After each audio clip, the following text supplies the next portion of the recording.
अर्जुन वर्मा के कंधों पर जिंदगी का बोझ दिन ब दिन बढ़ता ही जा रहा था। पिता मोहन वर्मा के जाने के बाद से घर की सारी जिम्मेदारियां उसी के सिर आ गिरी थीं। उसकी मां सुनीता एक लाइलाज बीमारी से जूझ रही थीं। एक ऐसी बीमारी जो न सिर्फ उनकी ताकत बल्कि परिवार की पूरी बचत भी चूस रही थी। छोटी बहन पलक, जो अब भी स्कूल में थी, उसकी पढ़ाई का खर्च अर्जुन के लिए एक अलग संघर्ष था। पलक ही उसकी दुनिया थी, वही एकमात्र वजह जिसने उसे अब तक टूटने नहीं दिया था। महज 23 साल की उम्र में ही अर्जुन ने जिंदगी की ऐसी मार झेली थी जो किसी बूढ़े को भी हिला दे। बैंक का कर्ज उसके सिर पर तलवार की तरह लटका था। एक झटके में उसका और उसके परिवार का सब कुछ छिन सकता था। एक थका हुआ दिन, एक अजनबी मुलाकात। उस दिन अर्जुन बेहद थका हुआ था। पढ़ाई, नौकरी और घर की परेशानियों ने उसे अंदर तक खोखला कर दिया था। आंखों के नीचे गहरे काले घेरे, चाल में थकान और दिमाग सिर्फ पैसों की जोड़ तोड़ में उलझा हुआ। वह एक पुराने कैफे के बाहर खड़ा था जहां सस्ती चाय मिलती थी, एकमात्र ऐसी लग्जरी जो उसकी जेब पर भारी नहीं पड़ती।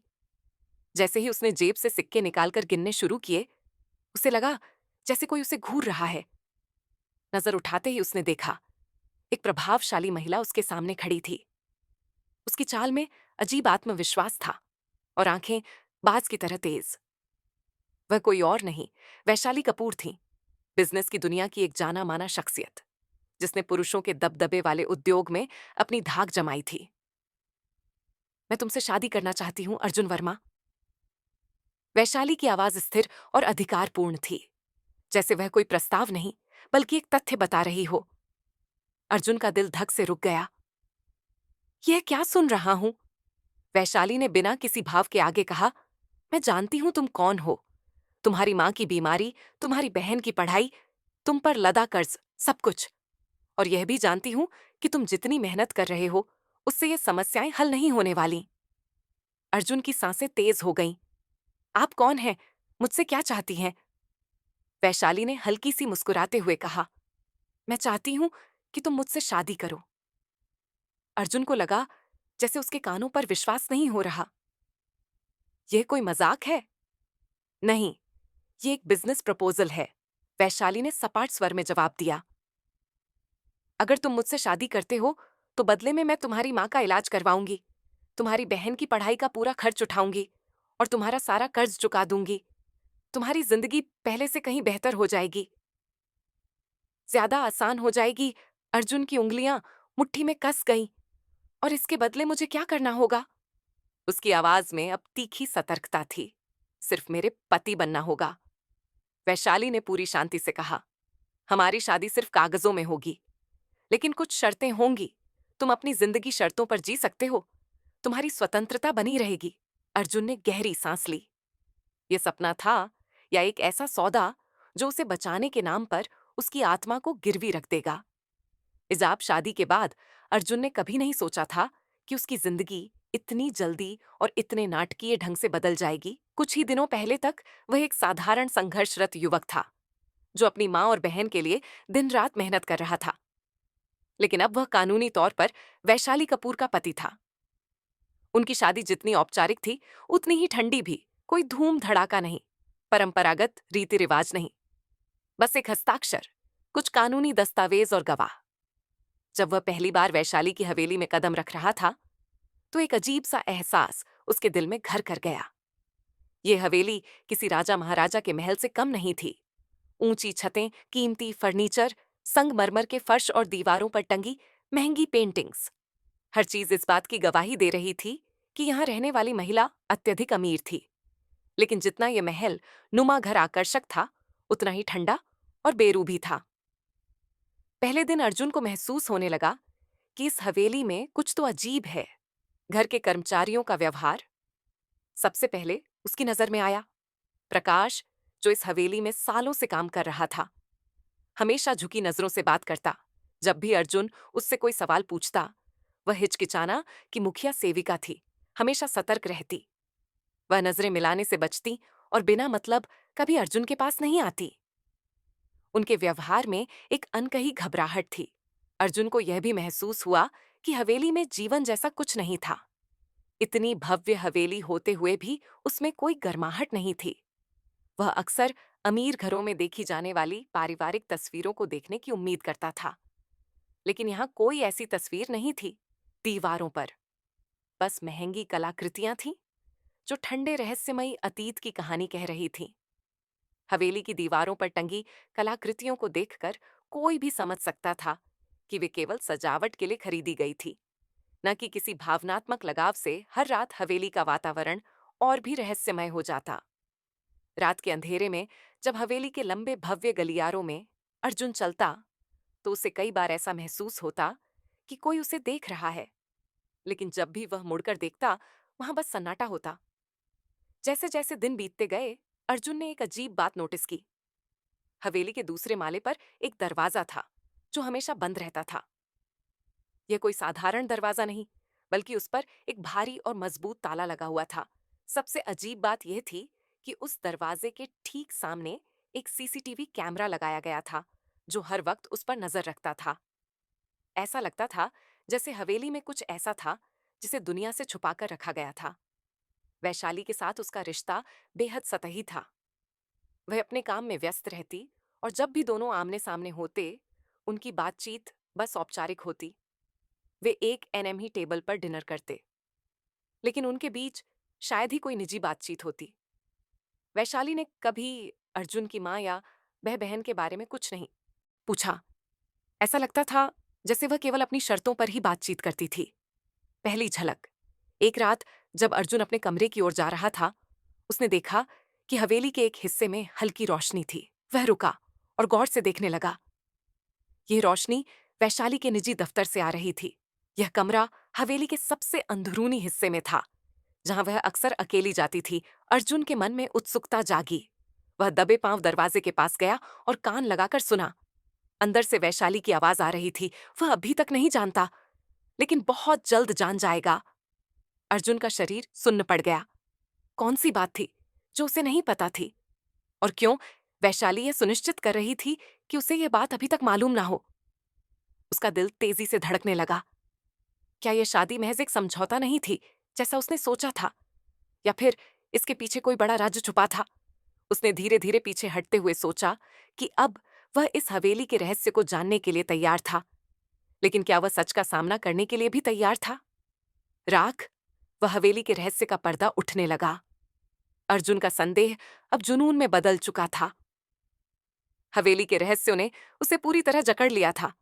वह जानता था कि वैशाली कुछ छुपा रही थी, कुछ ऐसा जो उसके जीवन से जुड़ा था, शायद कुछ ऐसा जो उसके पिता के अतीत से संबंधित था।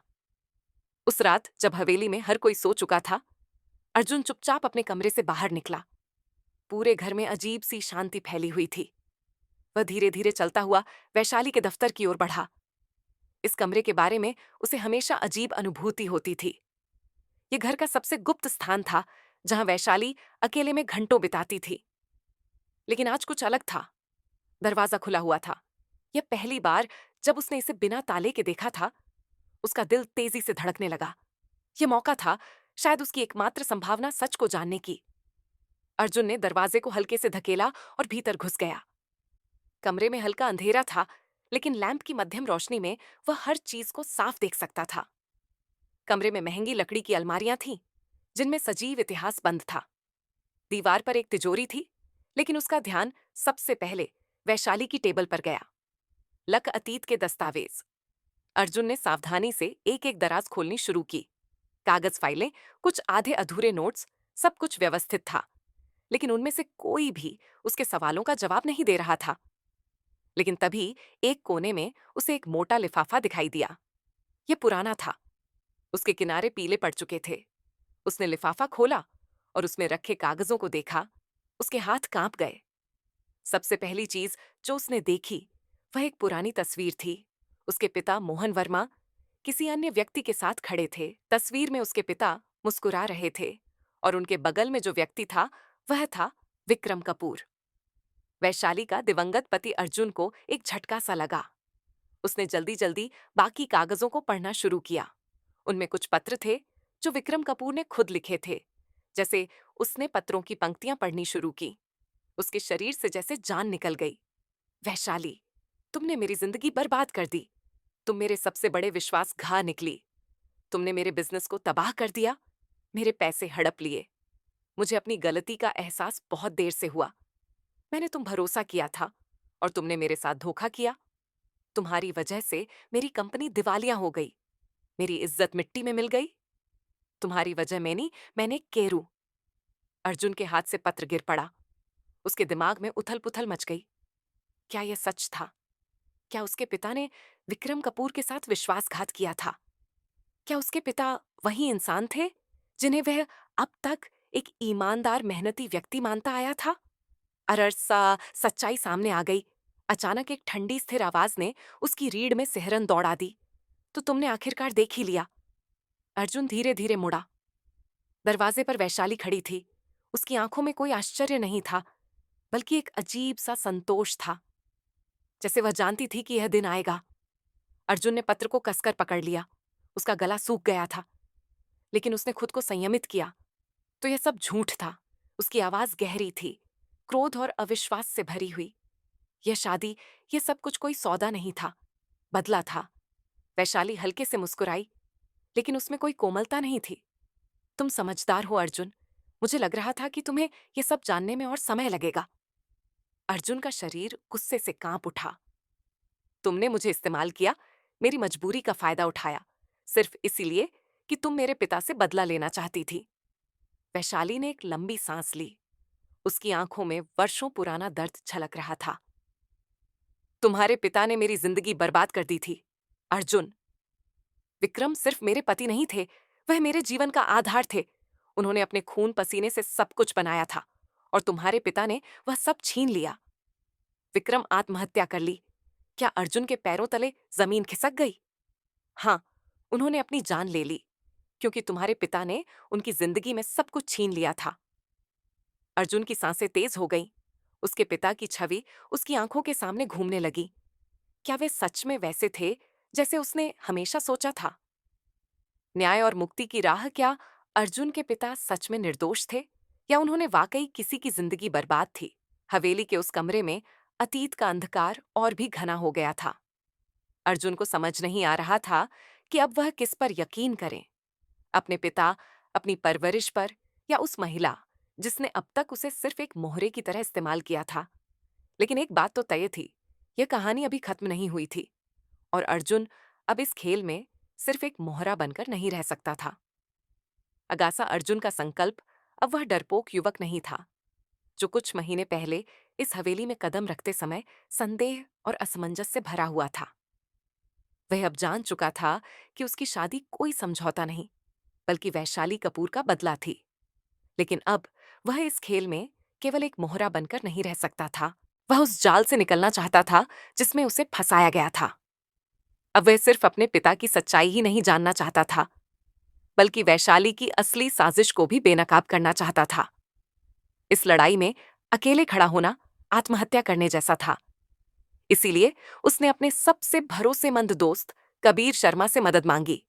कबीर उसका कॉलेज का दोस्त था, और कानून के क्षेत्र में उसका दिमाग तेज था। जब अर्जुन ने उसे पूरी कहानी बताई, तो कबीर ने एक पल भी संकोच नहीं किया। तुम्हें किसी ऐसे आदमी की जरूरत है जो छुपे हुए सच को उजागर कर सके, कबीर ने गंभीर स्वर में कहा। मैं किसी को जानता हूं।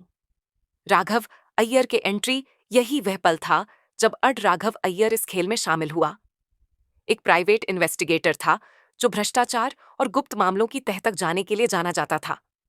उसकी नजरें बाज जैसी थीं, और वह झूठ को सच में बदलने की कला माहिर था। वैशाली कपूर जैसी महिला बिना किसी और साजिश के सिर्फ बदला लेने लिए शादी नहीं करेगी, राघव ने पहली ही मुलाकात में कहा। मुझे यकीन है कि यह सिर्फ बदला नहीं है, इसके पीछे और भी कुछ है। अर्जुन को लग रहा था कि वह एक अंधेरे गड्ढे में उतर रहा है, लेकिन अब वह पीछे हटने को तैयार नहीं था। सरवा, वैशाली की असली साजिश राघ और कबीर ने हफ्तों तक छानबीन की। वे वैशाली के पुराने बिजनेस रिकॉर्ड्स, बैंक ट्रांजैक्शंस और कानूनी मामलों को खंगाल रहे थे, और फिर एक दिन उन्हें वह मिला जिसकी उन्हें तलाश थी। वैशाली कपूर सिर्फ एक बदला लेने वाली महिला नहीं थी, वह एक अपराधी थी। उसका नाम कई घोटालों में शामिल था। उसने भ्रष्ट नेताओं और अपराधियों के लिए काले धन को सफेद करने का धंधा चला रखा था। हवेली केवल दिखावे के लिए नहीं थी, बल्कि यह एक केंद्र थी जहां अवैध लेन देन नमन होते थे और काले पैसे को सफेद किया जाता था। अर्जुन को अब यह समझ आ गया था कि वैशाली सिर्फ अपने पति विक्रम कपूर वार की मौत का बदला लेने के लिए उसकी जिंदगी में नहीं आई थी। यह बदले से कहीं अधिक था। उसने अर्जुन को यह मोहरा बीर बनाया था ताकि वह खुद को निर्दोष साबित कर सके, ताकि अगर किसी दिन कोई उसके खिलाफ सबूत इकट्ठा भी करे तो वह यह कह सके कि उसने सिर्फ अन्य 10 के लिए कदम उठाए थे।